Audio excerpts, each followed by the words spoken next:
pertama, Ufi kan memilih jurusan sosiologi nih ya, sosiologi UGM. Mm-mm. Nah, sebenarnya kenapa sih Ufi pas dulu waktu SMA tuh pilihnya sosiologi UGM gitu. Terus ketika masuk ke UGM itu lewatnya jalur apa gitu. Mungkin dimulai dari alasan Ufi dulu ya, kenapa kok pilihnya sosiologi gitu. Ya, oke. Jadi dulu sebenarnya aku nggak langsung tiba-tiba milih sosiologi gitu kan. Nggak langsung milih sosiologi. Aku kayak dari kelas kelas 11 tuh aku pengen masuk administrasi negara gitu kan. Pengennya gitu. Oke, Tapi ha. terus terus ganti lagi pengen akuntansi gitu kan. Habis itu Terus banget emang.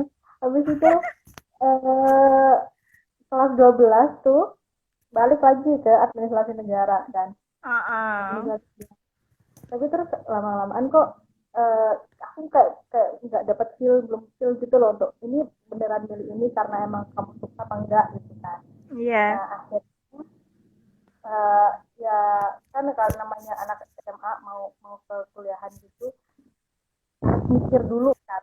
Aku pengennya aku tuh mikir dulu ini tuh bener-bener aku nggak sih, misalnya aku nyaman nggak sih belajar ini gitu kan, maksudnya itu aku banget enggak.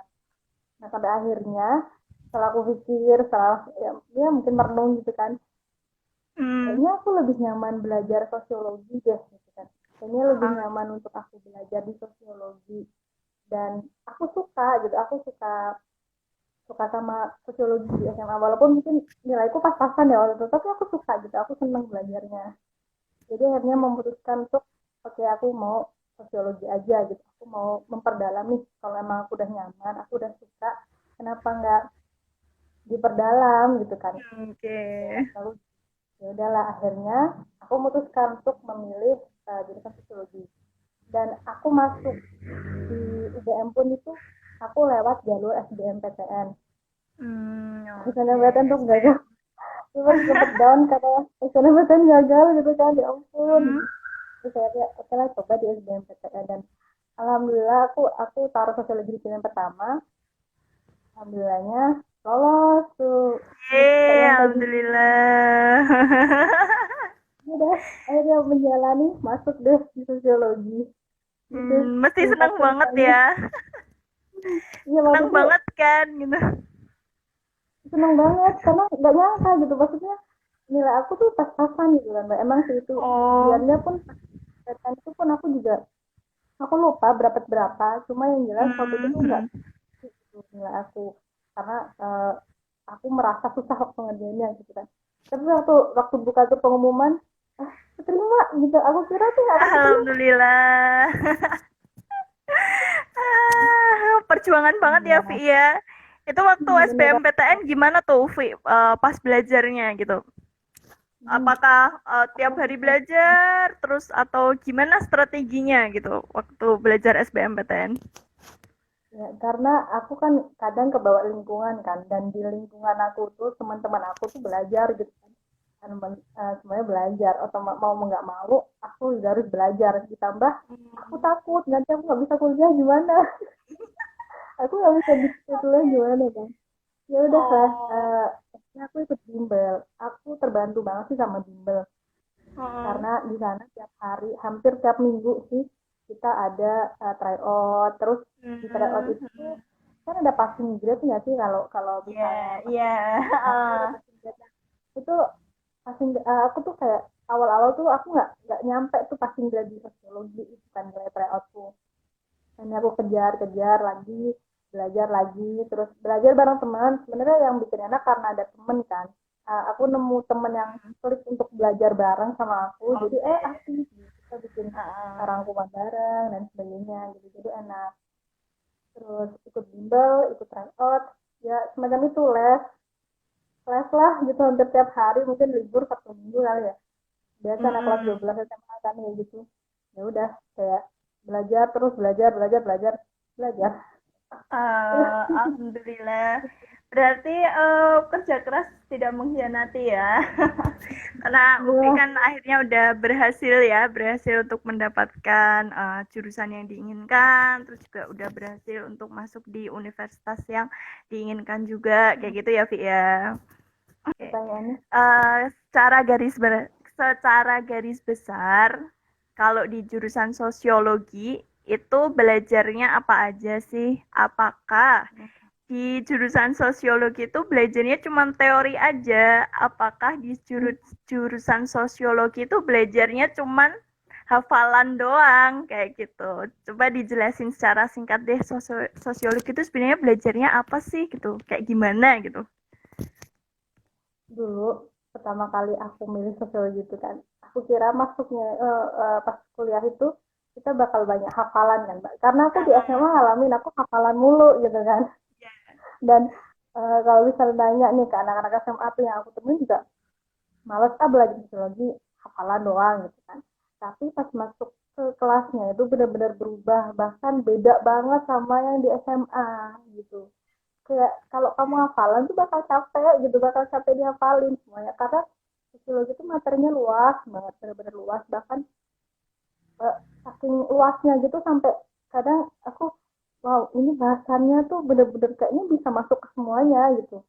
Ya, kayak misalnya ada sosiologi kesehatan, ada kita belajar tentang agama, kita belajar soal sosiologi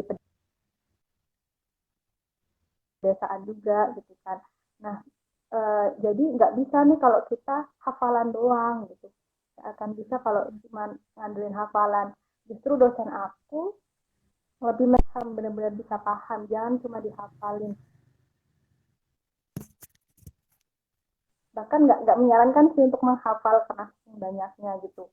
Dan kalau untuk mata kuliahnya sendiri itu, Mbak jelas nggak? Agak macet nih. Bentar-bentar. Ya, Udah. Terus? di semester awal tuh kan kalau sosiologi kan kita belajar soal masyarakat kan, soal interaksi masyarakat, perilaku masyarakat, masalah masyarakat, masalah-masalah di masyarakat dan sebagainya gitu kan. Itu kan kita lebih ke masyarakatnya gitu kan. Dan di semester awal sih masih benar-benar yang dasar-dasarnya gitu. Kita masih kenal tentang pengantar sosiologi gitu, metode penelitian, masih yang benar-benar dasar gitu. Nanti semakin meningkat ke semester-semester itu akan semakin menjurus gitu loh belajarnya. Kayak misalnya tadi ada sosiologi agama, ada pedesaan, ada sosiologi pedesaan.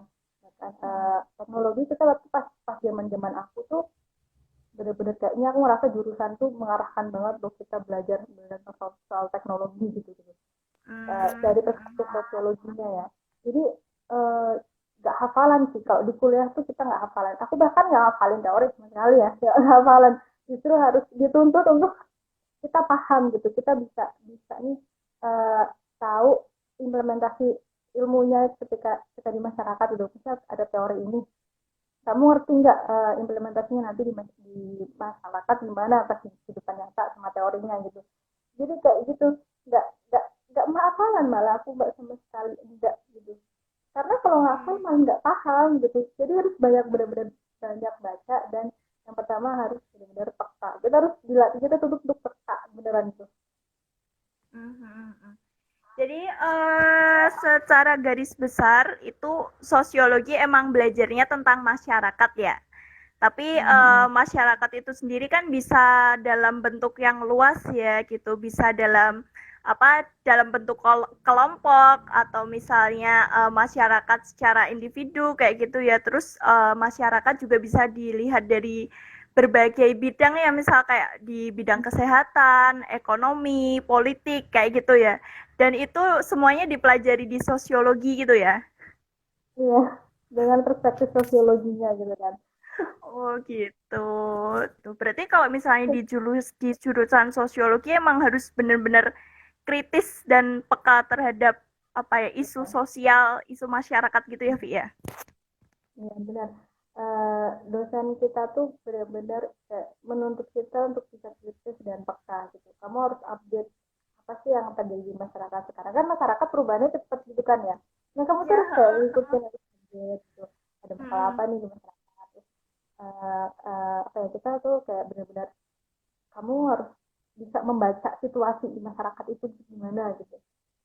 Itu sih yang dosen aku tuh tekankan gitu. Kalau itu yang aku rasain ya sama aku kuliah di sosiologi, perubahannya gitu. Atau mungkin Hmm. juga dulu juga soal masalah lingkungan dan sebagainya, terus konflik-konflik di masyarakat gitu. Teknologinya benar sih, aku waktu itu emang benar-benar kayak rasa ini jurusan kayak emang ngejar isu terbarunya tentang teknologi. Apalagi waktu itu kan zaman-zaman mulai-mulai muncul Gojek Oh gitu-gitu iya kan. iya. Nah, itu tuh lah mulai kerasa, mulai lah banyak pembahasan soal kayak gitu. Terus tentang konflik-konflik waktu itu pas sering banget bahas soal semen dan samin gitu kan, samin gitu kan, masyarakat samin yang mereka apa mencoba untuk melawan perusahaan gitu kan, perusahaan Iya. semen saat gitu Ah. kan. Nah itu banyak banget dibahas di kelas-kelas, terus bahas mengenai isu terorisme, dan sebagainya. Jadi eh, secara nggak langsung kita jadi update sih sama apa yang terjadi di dunia, bahkan mungkin kayak di Indonesia dan di dunia saat ini tuh apa gitu yang Ah, isu-isu ah, terhangat. ah. Berarti ini ya, apa namanya? Kalau kayak gitu harus sering-sering baca berita juga gitu ya, Vi ya? Hmm, ya. Kita harus sering baca berita, beneran nggak baca berita. Saya kalau Wow. waktu itu dosen aku pernah bilang kalian tuh harus harus baca berita gitu. Kamu harus baca berita biar tahu gimana masyarakat kita sekarang gitu. Gak cuman Hmm. juga kita disuruh untuk baca banyak buku. Kayaknya bukunya udah Oke, memang oke. bukunya tuh benar-benar. Hmm. Oke, kita lanjut nih ke pertanyaan yang berikutnya. Kalau di jurusan sosiologi itu sendiri, apa ya, bentuk tugas atau bentuk PR itu kayak gimana sih, Vi? Sebenarnya sosiologi itu termasuk jurusan yang paling slow sih menurut aku. Jarang banget ada tugas. Jarang banget ada tugas. Oh iya. Tapi emang kadang tuh tugas tuh akan mulai bermunculan saat akhir-akhir semester gitu loh. Hmm, Nah, biasanya numpuk ya tuh di akhir semester. ya kadang aku rasa ya numpuk gitu. Emang jarang Oh. tugas. Eh, biasanya tugasnya tuh kita presentasi kelompok gitu kan.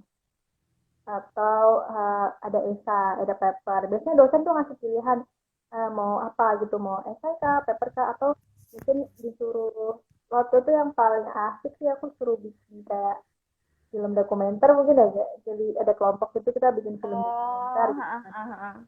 Macam video sih, bukan film, video gitu. Dan itu lumayan ini ya, lumayan asik, suka-suka kayak gitu karena jadi lebih paham gitu kan, kita jadi lebih ngerti, nah aku lebih masuk di aku gitu, kita bikin video lah waktu itu, uh, mata kuliah PTS soal lingkungan gitu kan.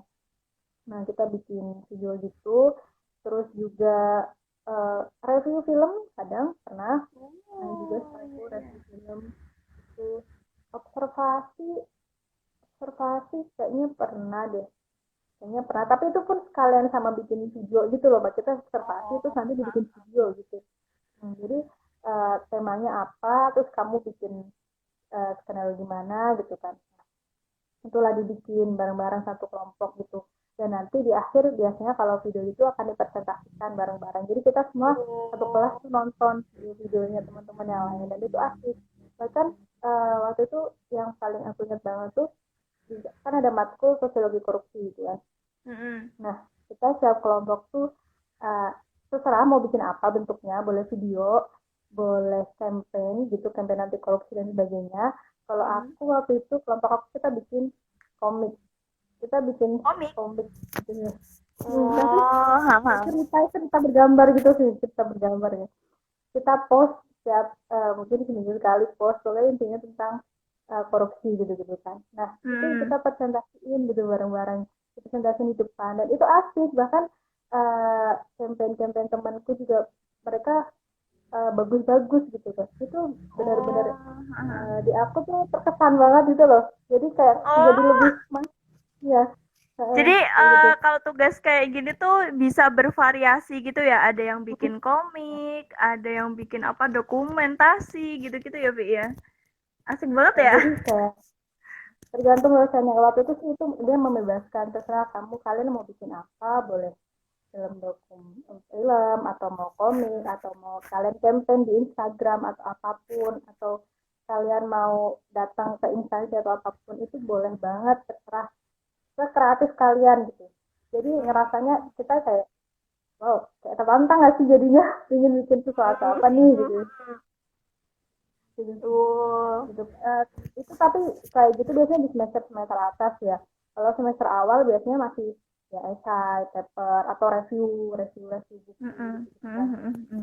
Itu semester semester awal, nanti kalau semester akhir makin makin beda gitu. Oke. Gitu lah. Ternyata asik juga ya tugas-tugasnya. Tapi kalau misalnya di jurusan sosiologi itu apa ya, kayak waktu hektiknya itu berarti di pas menjelang semesteran gitu ya, Vi ya? Ya, menjelang Oke, semester itu oke. adalah waktu hektik anak-anak sosio. Kalau misalnya di awal-awal tuh masih slow, kayak kita jarang banget Oh, tugas ya oh, sebenarnya. oh, kayak Biasa hektik awal. di awal semester tuh santai gitu ya. Jadi kalau misalnya udah mau ujian, nah baru tuh Nah itu sibuk numpuk. banget ya. Ya. Oke, oke. Nah, pertanyaan selanjutnya, Vi. Kan kalau biasanya di jurusan-jurusan itu kan selain mengadakan kelas, maksudnya perkuliahan di dalam kelas, itu kan biasanya juga ada semacam tambahan apa sih, tambahan acara gitu ya, misal ada workshop atau misalnya ada kuliah tamu dari misalnya pembicara dari apa dosen mana gitu, atau misalnya ada semacam seminar. Nah, kayak gitu kalau di jurusan sosiologi UGM biasanya acara-acara tambahannya tuh apa sih, Vi? Gitu. Dan biasanya dilakukan atau dilaksanakan setiap berapa kali, berapa bulan sekali atau misalnya berapa minggu sekali gitu, Vi. Acara tambahannya, ternyata masuknya banyak sih. Kalau di sosio tuh biasanya kan ada dosen dari, kalau dulu sih ada seminar, ada dosen dari luar Mm-mm. negeri gitu kan. Mm. Kita ikut. Terus misalnya di Visipol tuh kan biasanya ada aku lupa namanya apa, tapi hari di mana itu tuh kita presentasi semua penelitian gitu kan. Aku lupa namanya banget. Tapi itu kayak emang eventnya Visipol gitu, cuman diikuti oleh semua jurusan dan mahasiswa, baik mahasiswa ataupun dosen gitu kan. Nah, itu biasanya kita nanti ikut tuh di situ. Perkuliahan biasanya dialihkan ke kita lihat hasil-hasil penelitian dari teman-teman gitu, dari para dosen dan sebagainya gitu. Atau biasanya dari Sorek itu kayak pusat penelitian sosiologi, kayak sosiologi research centernya gitu. Ah, Uh, Mereka juga biasanya ngadain acara kayak seminar atau apa gitu di mm-mm. sana. Jadi lumayan banyak sih kalau misal mau nyari seminar-seminar di Visipol tuh banyak banget. Kamu mau nyari penelitian apa tuh juga banyak. Bahkan kan di Visipol tuh ada Yusur gitu kan. Yang Mm. dia emang apa yang fokusnya ke kepemudaan gitu. Banyak banget. Uh, Biasanya sih kalau yang presentasi jurnal tadi kalau nggak salah itu tahun sekali itu ada. Tapi nggak mesti Mm-mm. ya Mbak, hampir tiap bulan itu pasti biasanya ada seminar gitu. Mm-mm. Seminar-seminar yang diadain gitu. Kalau pas pas aku kuliah gitu bisa hampir tiap bulan lah ada tuh kegiatan kayak gitu. Mm-mm. Oke, kita lanjut ke pertanyaan yang berikutnya nih, Vi. Kadang ada nih yang penasaran gitu. Kalau di jurusan sosiologi itu apa ya, bentuk KRS, penentuan Hmm. kartu ini apa, rencana studi kalau di jurusan sosiologi UGM tuh kayak gimana sih? Apakah emang ditentukan dari departemen misalnya, atau misalnya si Uvi pilih sendiri, pilih matkulnya, pilih dosennya, pilih jam belajarnya, atau seperti apa, Vi? Atau misalnya kayaknya nggak mungkin ya rebutan kayak FEB UGM ya. Jadi bisa di apa ya, dikasih gambaran lah KRS-nya anak sosiologi itu kayak gimana itu. Relevan ya. Kalau di semester awal, semester 1, 2 tuh kita kan masih dipaketin gitu ya Mbak. Jadi emang dari jurusan tuh ada udah dipaketin nih mata kuliah apa aja yang wajib diambil gitu. Jadi tuh nggak akan rebutan karena semua anak sosiologi akan kebagian di semester awal, semester 1, 2 kalau nggak salah. Tapi kayak nanti semester ke atas itu kita milih Mbak. mulai milih mata kuliah yang mau kita ambil apa gitu. Eh, Sebenarnya kita rebutan juga sih mbak, karena tapi rebutannya itu nggak sampai kayak FEB. masih ya masih Ini cuma gitu. bentuk rebutannya gimana, Fe? Rebutannya apa ya, aku sih ngerasa nggak terlalu hektik banget ngerebutannya gitu, nggak sampai mantengin gitu banget, nggak gitu. Tetap walaupun mungkin nanti nggak bisa ngambil, aku pernah sih soalnya nggak bisa ngambil salah satu matkul karena emang penuh, cuman ada opsi matkul lain juga gitu Oh, yang itu banyak juga diambil yang lain gitu.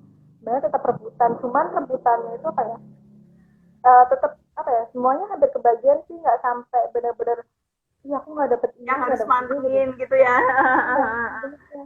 Ya, kalau masih masih lumayan slow banget sih, masih lumayan slow gitu kalau untuk masalah Mm-mm. KRS-an. Nah nanti itu kan ya itu kan banyak banget matkul pilihannya ya kan mbak. Nah biasanya kita milih nih sesuai sama minat kita apa. Nah, kamu tuh mau mendalami tentang apa gitu kan. Jadi Mm-mm. ya kita akan nentuinnya sesuai dengan pilihan kita. Kamu maunya apa gitu. Dari jurusan kayak Oh, gitu iya. karena emang mata kuliah pilihannya banyak banget gitu. Mm-mm. eh, Paling biasanya ini ya kalau dan kuotanya tuh banyak juga karena mahasiswa sosiologi kan nggak terlalu sampai ratusan sosiologi, anak sosiologi itu Mm-mm. sampai ratusan, jadi kadang satu mata kuliah pilihan itu tuh bisa cukup untuk satu angkatan anak sosiologi. Kalau misalnya di apa jurusan sosiologi UGM tuh sebenarnya apa ya? Kayak pembagian bidangnya tuh ada apa aja sih, Vi? Itu di sosiologi UGM emang udah ada penjurusan gitu nggak kalau misalnya baru S1? Nggak ada penjurusan sih, nggak ada Penjurusan penjurusan di sama sekali. bidang-bidang gitu loh. Kalau sosiologi kan pasti dibagi jadi bidang-bidang tertentu gitu kan? Nggak ada secara ini penjurusan gitu. Kita kalau mau belajar Oh. apa langsung milih aja saya matkul yang mau kita pelajarin gitu, karena kalau yang aku lihat sih jurusan tuh berharap kita bisa paham dari berbagai banyak hal gitu kan, dari banyak bidang kita bisa Hmm. paham. Nah tapi kalau misalnya kamu tertarik sama satu bidang, kamu bisa ngambil langsung mata kuliahnya, jadi nggak ada kayak misalnya jurusan untuk strategi ini gitu, nggak ada mbak, nggak ada sama sekali. Aku awalnya juga kiranya Oh akan gitu. ada penjurusan gitu kan, tapi ternyata enggak, kayak kita bebas kamu mau ambil matkul apa, nggak ada spesifik penjurusan kamu sosiologi, ekspert sosiologi ini gitu, nggak ada gitu kalau di UGM. Hmm. Mungkin yang sering jadi pertanyaan ya. Kalau di setiap jurusan kuliah itu kan pasti ada suka dukanya ya, Vi ya.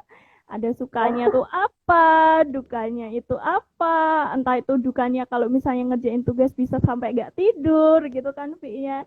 Atau misalnya kalau pas sukanya tuh ketika tadi Uvi bilang pas bikin dokumen-dokumenter kayak gitu dan lain sebagainya. Nah, kalau menurut Uvi sendiri nih ya, bisa dong diceritain suka dukanya selama Uvi belajar atau selama Ufi di jurusan sosiologi UGM tuh apa aja sih gitu. Mungkin bisa dimulai dari dukanya dulu deh. Yang dukanya dulu deh, kalau dukanya di jurusan sosiologi itu apa sih gitu. dukanya apa ya, jadi dukanya dukanya mungkin lebih ke ininya ya, karena kadang ini aku pribadi ya mbak ya, mungkin nanti kalau yang lain bisa bisa Ya. beda-beda. Kalau aku di satu titik kadang aku eh, merasa bosan gitu kan bahasnya, bahasannya dengan bahasannya tuh kadang aku rasa bosan gitu, kalau mau mungkin bagi aku kayak terlalu rumit atau seperti itu kayak kok kok gini banget gitu kan ya, kok ini banget sampai benar-benar harus kritis banget gitu kan, aku kan kadang kayak bukan aku banget gitu kan, kok kritis gini banget, aku nggak bisa nyampe situ, kadang aku Oh, kayak kok kita nggak bisa berpikir sekritis itu, aku tuh nggak nyampe gitu sana gitu, karena kadang ada beberapa materi yang butuh butuh pemahaman yang emang lebih, dan itu buat aku tuh butuh waktu lama juga untuk memahaminya gitu, mungkin lebih ke kadar materinya sih dukanya, kalau misalnya aku nggak paham sama materinya ini gimana gitu kan, Itu kayak kalau dukanya. kayak ngerasa aduh gimana ya ini ya gitu kalau misalnya aduh tugasnya susah ya gitu ya Vi ya kayak ngerasa insecure sama tugasnya gitu ya Vi. Karena kita harus kayak kayak harus benar-benar menjelaskan atau apa dengan apa ya, sesuai dengan, kadang kita juga pakai teori kan, sesuai nggak nih Mm-mm. sama teori, jangan nggak cuman jeplek asal asal nyatu teori aja gitu, tapi kamu benar-benar bisa nggak menjelaskan dengan detail dan sebagainya, dan itu buat aku kadang butuh effort gitu kan untuk menjelaskan, dan butuh banyak baca gitu, benar-benar harus banyak baca agar kita tuh punya banyak referensi juga gitu, itu sih. Dan seperti itu kadang aku merasa lelah juga gitu kan. Nah, itu untuk dukanya. Kalau sukanya banyak sih. Karena pertama, karena di tadi awal aku bilang aku nyaman kan belajar ini. Jadi Mm-mm. ada rasa senang sendiri kalau misal kita tahu hal yang baru gitu. Aku ketemu banyak orang yang dosen-dosen dan teman-teman yang memang mereka punya pemikiran yang unik gitu masing-masing gitu. Kok kadang aku sampai kayak mereka menjelaskan, kalau aku mikirnya, wah mereka bisa sampai, kok bisa ya sampai mikir segitunya gitu, sampai segitunya, keren buat aku. Dan itu hal-hal baru buat aku gitu. Dan terus materinya kita tuh jadi update update dengan situasi sekarang gitu, karena memang materinya tuh selalu ngikutin perkembangan zaman gitu kan, kalau di sosiologi ngikutin masyarakatnya gimana, perubahan di masyarakatnya gimana gitu kan. Nah selain itu juga eh, ke belajar lebih peka juga sih ke masyarakat, dapat banyak pemikiran baru, hal-hal baru, pemikiran-pemikiran yang mungkin kita nggak nggak sebelum itu nggak tahu gitu kan, ada Oh, yang seperti ini gitu. Jadi lebih banyak hal-hal baru yang aku tahu ketika aku belajar di sosiologi. Dan mm-mm. belajar untuk, yang paling aku dapat adalah nggak langsung menjudge itu salah atau benar. Jadi harus banyak opsi, ada banyak opsi di otak aku gitu ketika kita bikin sesuatu gitu kan, melihat sesuatu jadinya nggak langsung judging gitu kan, nggak jadi langsung Oh, judging oke tapi lihat opsi-opsi yang lain gitu. Itu sih yang paling ngena di aku, ditambah emang tiap dosen di sosiologi itu unik-unik banget, dan aku bener-bener wow, ada dosen kayak gini nih, ada dosen kayak gini, jadi kayak jadi oke dapat oke. banyak hal baru dari mereka gitu. Apalagi kalau misalnya mereka udah menceritakan soal bagaimana mereka belajar di sosiologi, kuliah dan kuliah di luar negeri dan sebagainya, itu kayak asik. Itu senangnya di situ.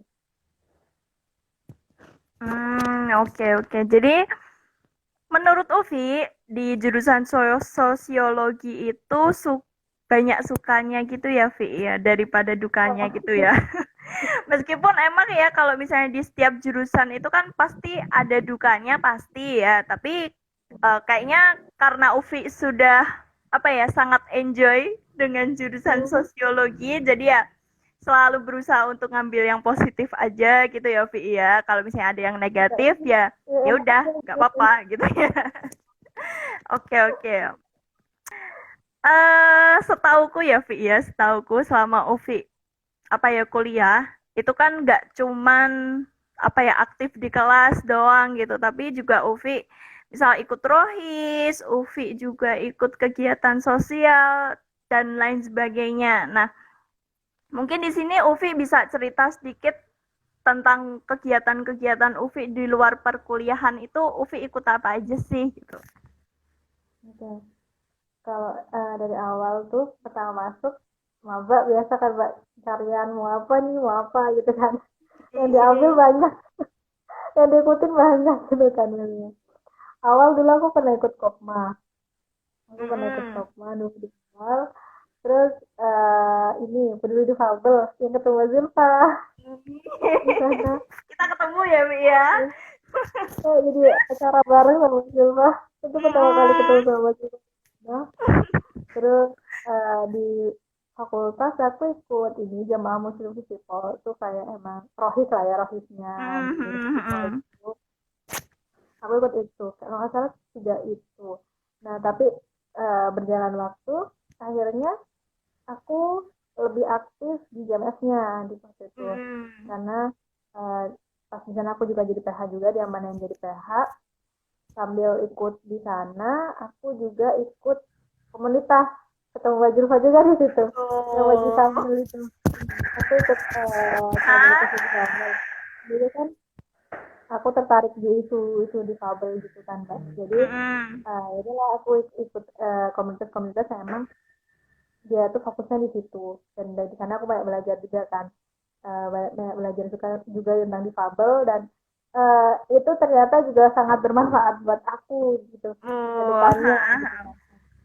Nah, selain ikut itu, sama mungkin aku pernah ikut ini sebenarnya bukan kegiatan sih, bukan yang kayak emang di luar kampus banget. Hmm. Pernah coba ikut semacam les bahasa isyarat gitu di luar gitu. Mm-mm. Ya, itu. Paling banyak di situ, paling fokus tuh di semester akhir tuh aku lebih fokus ke yang difabel sama di GMF-nya. Di dua itu aja. Kayak, wow, itu lumayan, apa ya, banyak banget manfaatnya. Karena kalau kuliah kan jangan sampai jumpa. Kalau aku sih pribadi bisa mungkin cari pengalaman di luar juga kan, soft skill lain gitu. Soft skill yang mungkin kita nggak dapet di perkuliahan gitu. Makanya waktu itu benar-benar nyari apa sih kegiatan yang emang aku suka, aku tertarik, dan itu juga bermanfaat buat aku ke depannya. Gitu. Jadi ya tadi Mm-mm. beberapa kegiatan yang aku ikutin selama aku kuliah. Gak banyak Hmm. sebenarnya. Nah, dari berbagai kegiatan yang Ufi ikuti di luar perkuliahan, apa aja sih yang bisa diperoleh sama Ufi gitu? Apa aja sih manfaat yang dirasakan sama Ufi ketika mengikuti kegiatan-kegiatan di luar perkuliahan gitu? Coba apa diceritain, Vi? Manfaatnya ya banyak Mm-mm. sebenarnya. Aku tuh kan awal-awal masuk kuliah tuh kan sebenarnya aku pemalu gitu kan, ya pemalu, nggak berani ya namanya, nggak pede aku tuh orangnya tuh. Sekarang enggak ya, Vi Eh, ya? Sekarang mungkin lebih berkurang dikit ya. Eh, Kayak mau ngomong sama orang baru tuh kadang masih takut-takut gitu kan. Nah, setelah ikut kayak banyak kegiatan itu, terutama yang emang kayak GMF-nya sama yang difabelnya itu, jadi lebih bisa ngomong di depan orang gitu, lebih bisa mengungkapkan pendapat aku gitu. Dan komunikasi kan kita jadi jalan, jadi belajar ya komunikasi sama orang lain gitu kan. Ditambah lagi pas ikut kegiatan itu kan kita ketemu dengan banyak orang, apalagi kalau misalnya kita kegiatannya yang universitas ya, berarti kan kita ketemu banyak orang dari beragam jurusan, beragam fakultas. Nah, itu yang paling paling kerasa di aku. Aku jadi tahu, oh, karakter banyak orang, bagaimana cara mereka berpikir dan sebagainya gitu kan. Karena beda-beda kan tentunya. Nah, itu pelajaran banget buat aku gimana cara ngadepin orang lain. Soft skill gitu kayak komunikasi gitu. Terus bagaimana membangun hubungan dengan orang lain dan sebagainya. Terutama kalau misalnya ke masyarakat kan beda lagi kan. Eh, Gimana cara kita ngerti, paham situasi kondisi masyarakat gitu kan. Apa sih yang jadi masalah mereka gitu. Karena beberapa kali di kayak yang kita di bagi sambal itu kan kita juga terjun langsung ke anak difabelnya kan. Nah, Iya. jadi Ah, pengalaman benar-benar. sih kayak apa sih yang selama ini orang lain pikirkan tentang anak difabelnya, kayak nggak seperti yang mereka omongin gitu. Jadi kayak dapat insight baru juga, nggak gini juga kok, nggak senegatif orang-orang yang pikirkan yang selama ini dekat aku ya mbak, yang berpikiran yang kayak Hmm. gitu gitu.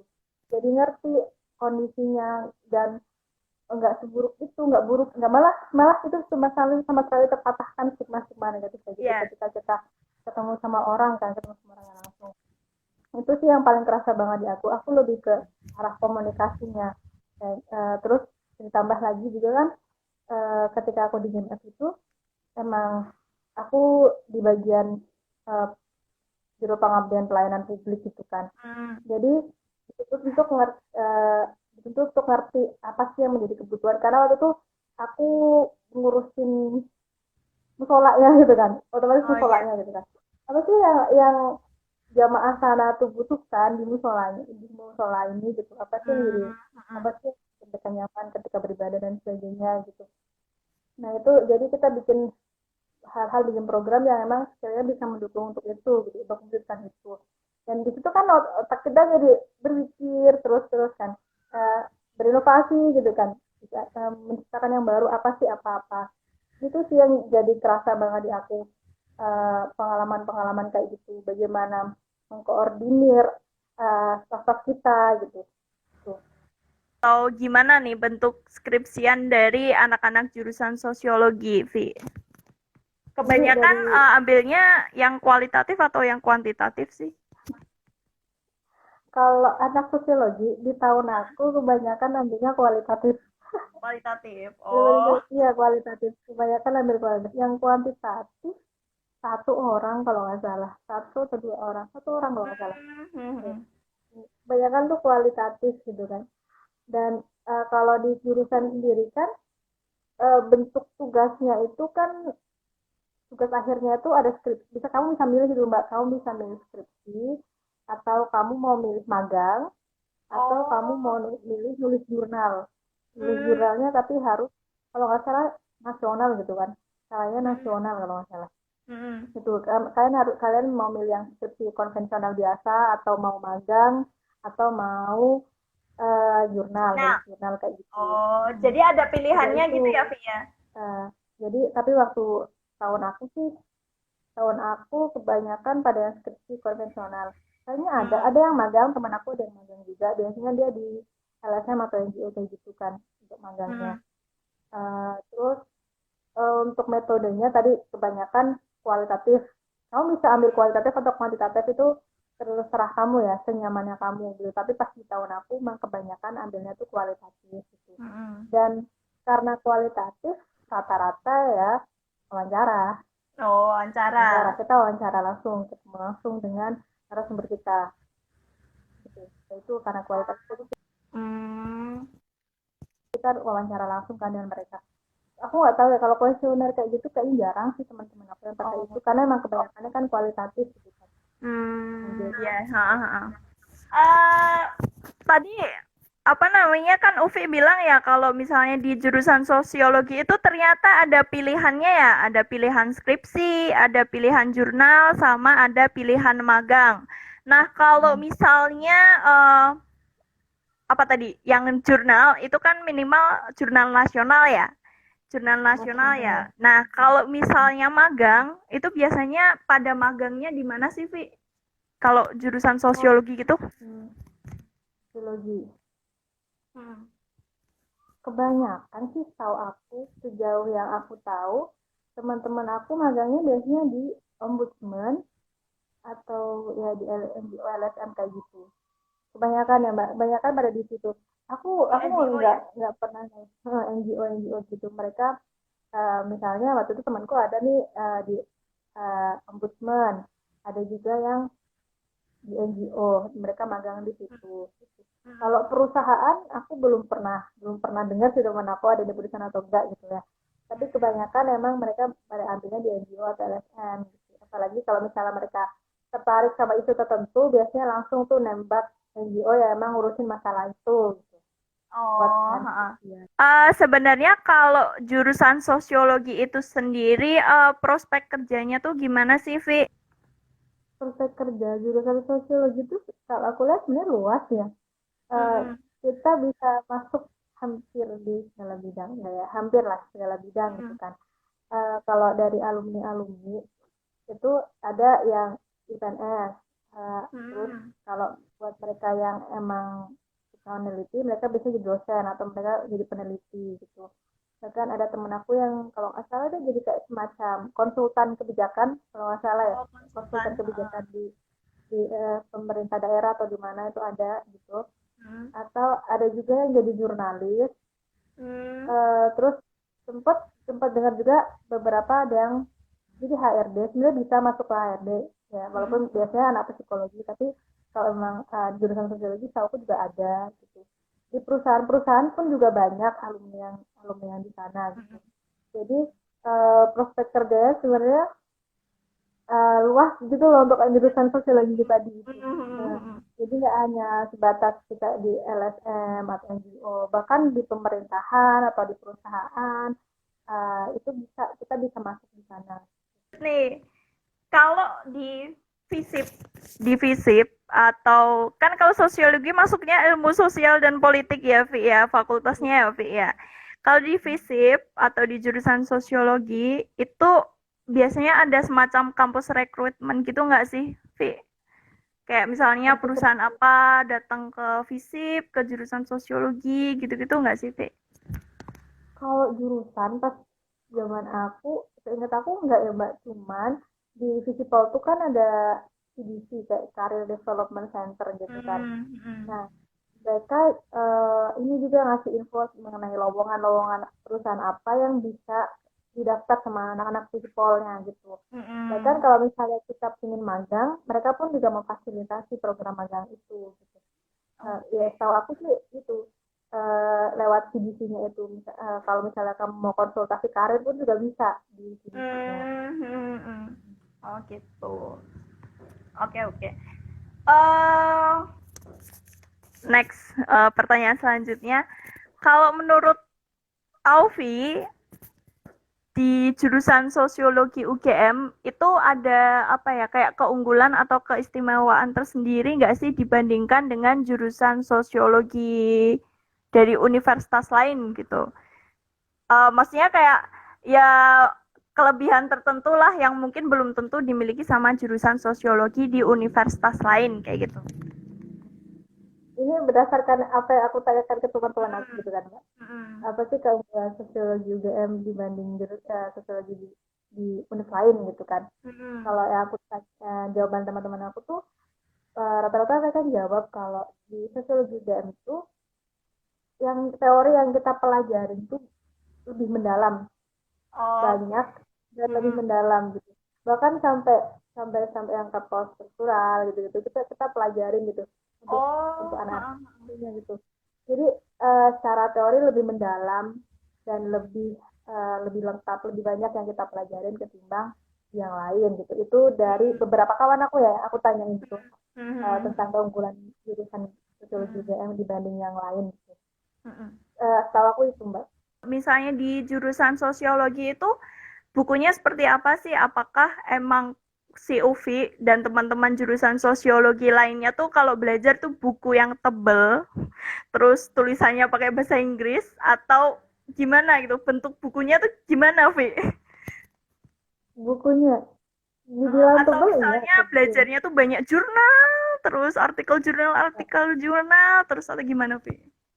Kombinasi sih artikel jurnal dan buku, sebenarnya buku sih ya, lumayan banyak juga gitu. Tapi kita juga harus baca jurnal dan artikel gitu.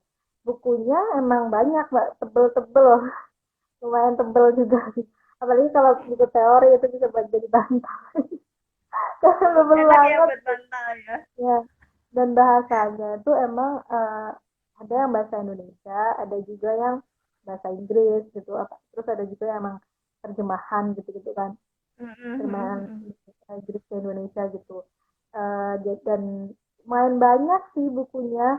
Aku biasanya dosen tuh kan di setiap matkul tuh bakal ngasih referensi kan di silabusnya, itu apa aja sih yang wajib kita punya gitu.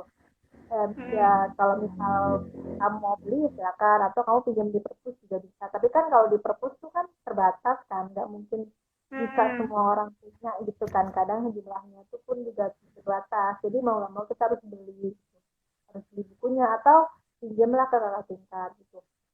Dan ya emang tebel dan banyak, nggak, Wow, tapi nggak semuanya tebel ya, tebal dan tebel banyak. dan banyak. Bahasanya juga bahasa Inggris, Inggris Indonesia, biasanya kayak gitu, dua bahasa itu sih.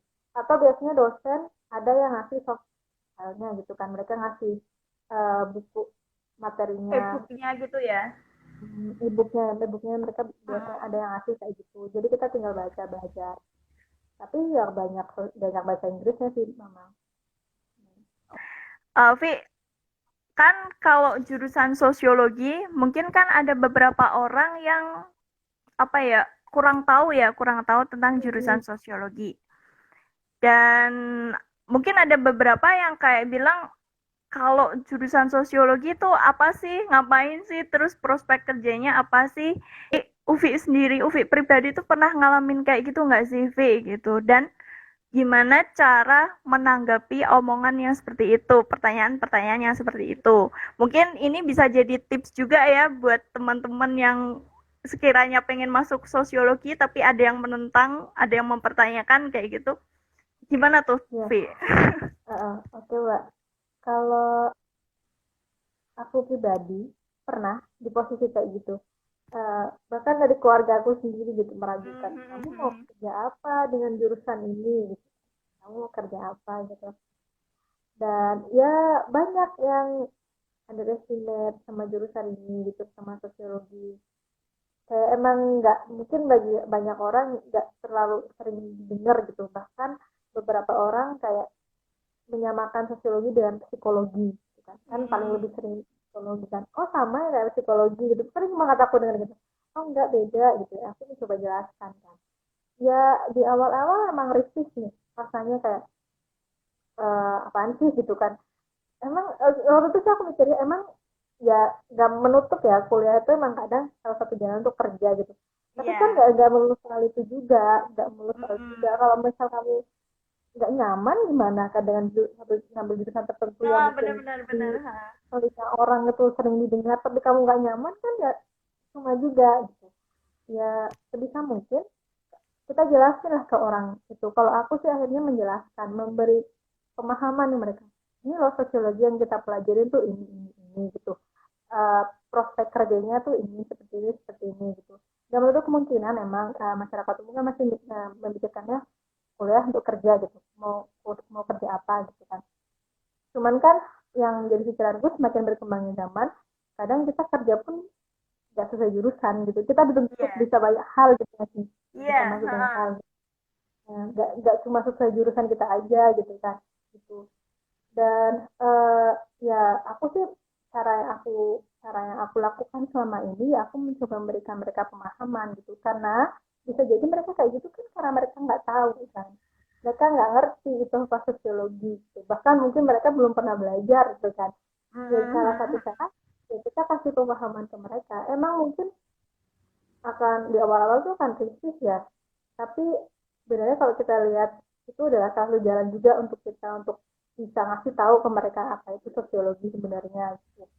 Ya Mhm. jelasin aja pelan-pelan kalau mereka memang masih seperti itu ya itu hak mereka gitu tapi aku tetap enjoy aja sih gitu. Aku cuek sih bahas udah kayak kalau mereka mau mikir apa ya udah terserah gitu aku sudah menjelaskan seperti ini yang namanya ilmu kan banyak kan nggak Iya. cuman yang kita pelajari itu banyak gitu nggak cuma ini itu aja gitu kan dan setiap orang pun punya kenyamanan mau belajar apa gitu sesuai dengan kenyamanan kita masing-masing.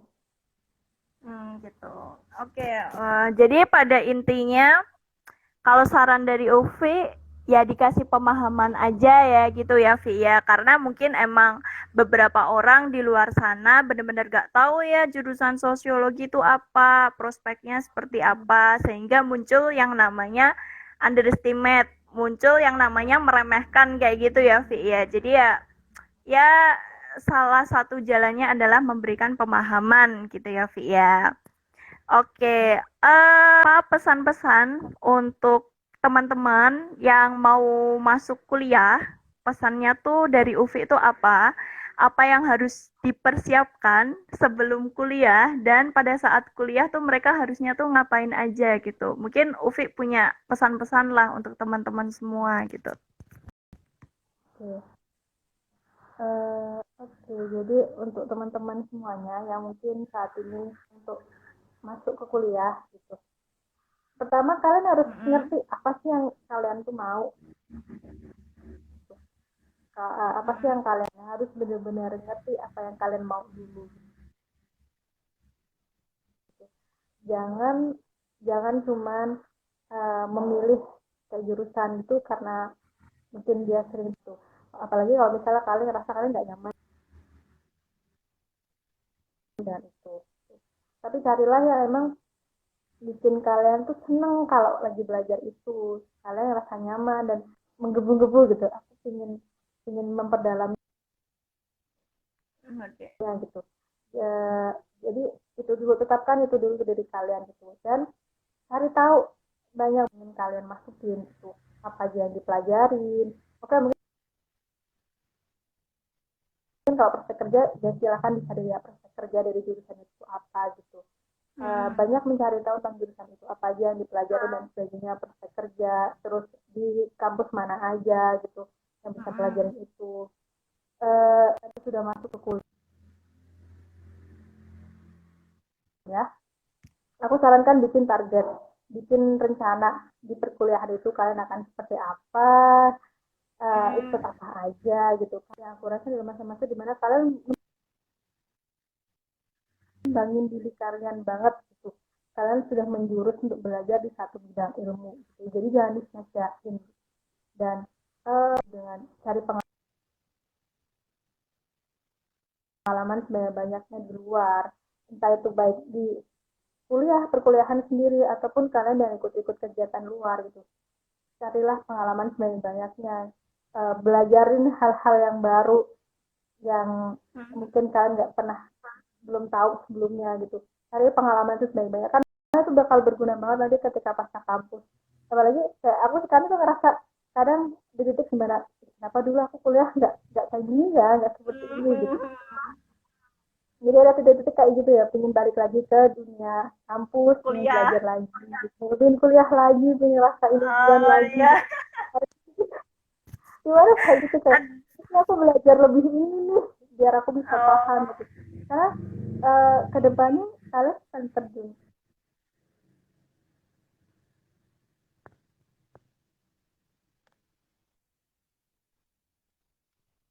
Jadi aku harap sih ilmu yang kita punya ya kita balikin lagi ke masyarakat,